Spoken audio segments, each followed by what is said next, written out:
Again. The hallway was dark, just like all the other hallways she had staggered down. Unreasoning fear filled her mind as she ran. Gasping and crying, she leaned against the wall, trying to remember which way she had come from. But the truth was, her flight had been so frantic that she had lost sense of direction long ago. For all she knew, she had been running through the same few hallways in a gigantic circle. The sound of metal scraping behind her rendered her panicked flight. Her hands grasped the smooth walls, trying to find something, anything, that would guide her. Or at the very least that she could rip off to use as a weapon. But there was nothing.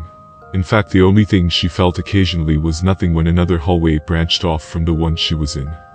Finally, she ran full tilt into a wall. She would have seen spots in front of her eyes, she supposed, if it wasn't so dark. She turned, ready to run back the way she had come. But the metallic scraping was close now, and she knew her escape was cut off. Why? She screamed into the blackness. Because a voice whispered back. Because we are destined to be together, forever. Fear forgotten and rage replacing it, she dashed forward, shoulder down, determined not to die crying in the corner. Her shoulder connected with her assailant and they fell in a tumble. But even as they did, her hands clawed and slashing around her.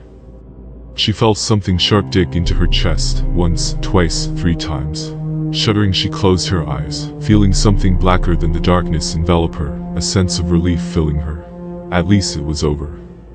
She woke with a start and a hand on her chest. She shook her head slowly. A bad dream of some sort. She couldn't remember, and the details were fading. Looking around, she saw stairs leading into darkness next to her. As she stood up to look down them, she heard the sound of something metal being scraped on the hull behind her. Unreasoning fear filling her mind, she plunged into the blackness below, the smooth walls her only guide.